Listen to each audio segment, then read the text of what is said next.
Pérez, le Maroc vous a attendu, et c'est peut-être un peu de ma faute, parce que lorsque j'ai, avec mes collègues, essayé d'informer sur ce que nous sommes en train de faire, j'ai voulu d'abord dire que nous voulions nous fixer des critères quant au choix du sélectionneur.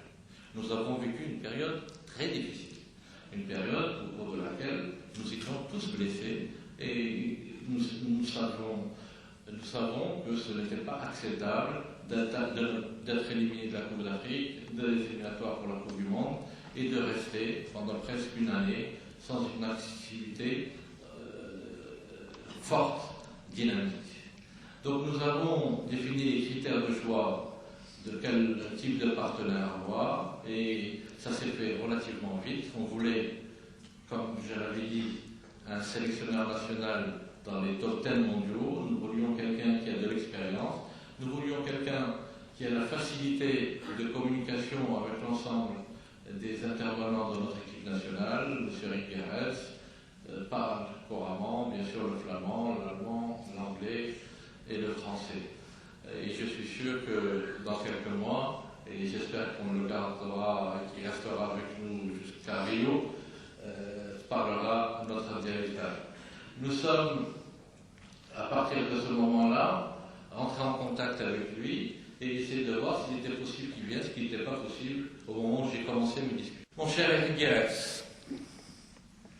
je voudrais, devant ce parterre d'éminents représentants de la presse écrite, ainsi que l'audiovisuel national, vous souhaiter la bienvenue au nom de tous les membres du bureau fédéral de la Fédération royale marocaine de football. Vous savez, nous sommes très fiers que vous ayez accepté les propositions de la Fédération pour prendre en charge notre équipe nationale dont on est tous très fiers. Je suis convaincu, grâce à votre professionnalisme, à votre sérieux, à votre esprit d'initiative, à votre amour du football, à vos résultats, vous pourrez atteindre l'ensemble des objectifs qu'on s'est fixés ensemble, sur lesquels j'ai eu l'honneur de travailler avec vous. Vous savez, nous sommes dans ce pays un peuple dont la passion principale, essentielle, est le football. C'est une chance, mais aussi beaucoup de pression. Bonsoir à tout le monde. Et d'abord un grand merci à vous, Monsieur le Président, parce que la confiance que vous avez eue en moi m'a donné un sentiment très très fort. Je sais bien que vous avez eu beaucoup de stress à cause de moi pour les derniers mois, mais croyez-moi, j'ai eu ma part aussi. Je viens de vivre des moments extrêmement émotionnels. Je crois que j'ai tenu ma parole en Arabie.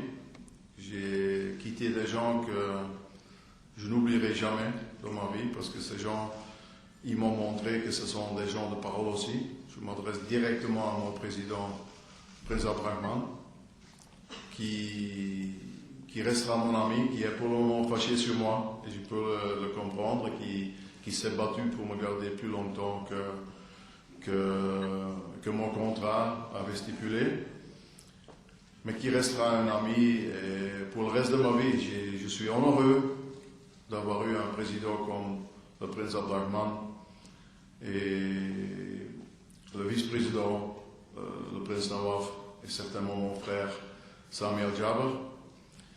J'ai même pas eu le temps pour vraiment dire adieu à l'Arabie, mais c'était peut-être mieux. Je crois que mes joueurs, dans le dernier match qu'ils ont joué contre Nasser, ils ont prouvé qu'il y a un grand respect que les joueurs ils ont eu pour moi et moi pour les joueurs. En plus, il y a eu une amitié. J'ai quitté beaucoup d'amis et ça a été une expérience fantastique dans ma vie professionnelle, mais aussi humaine. Donc j'ai pris l'avion hier à midi, heure locale. Je suis arrivé le soir et ça me surprend un tout petit peu de voir autant de monde. J'avais peur de manquer un peu de pression, mais en vous voyant tous réunis ici, je suis sûr que vous allez me donner la partie de pression que j'ai besoin pour obtenir des résultats. En tout cas, je dois remercier aussi CUP pour son travail. Je crois que la confiance que j'ai en CUP, elle est indiscutable. Le fait d'avoir travaillé 2 ans avec lui à Marseille m'a rassuré qu'il allait faire un bon travail avec l'équipe nationale.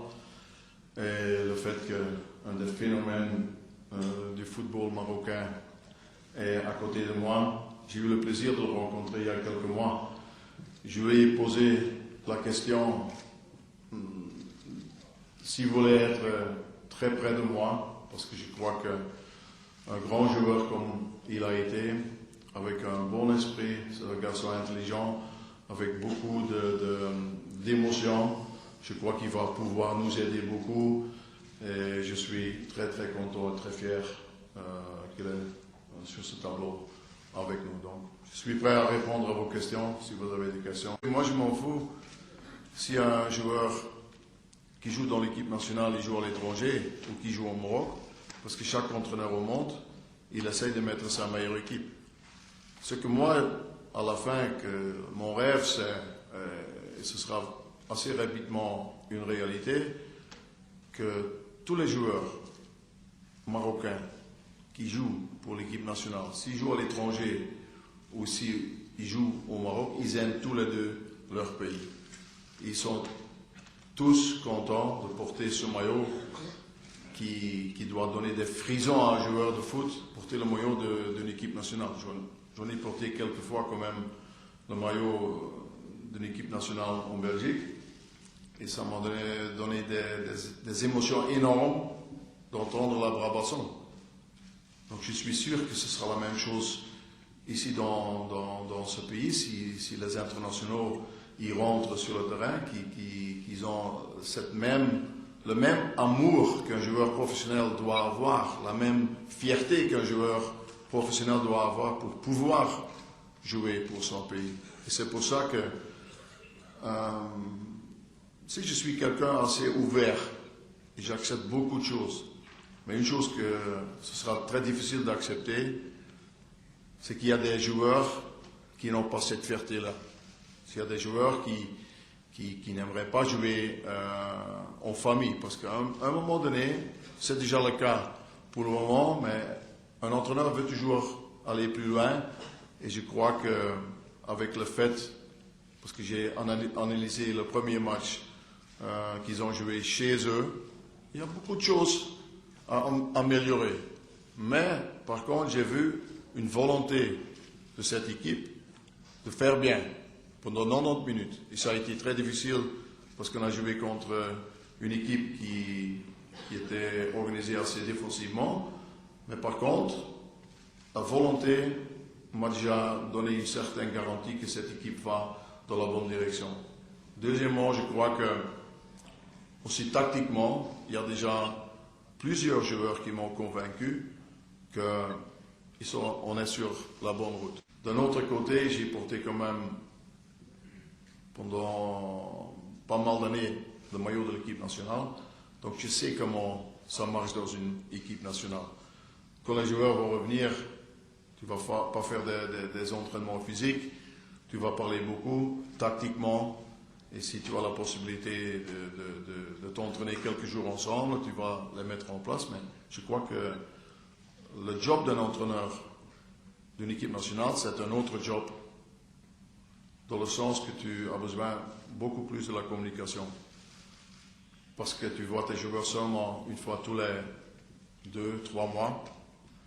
Et c'est pour ça que la communication individuelle, mais aussi avec groupe, avec la défense, une demi-heure avec le milieu de terrain, avec les attaquants, tout ça, au début, ça va être nouveau pour tous les deux, pour les joueurs et pour moi.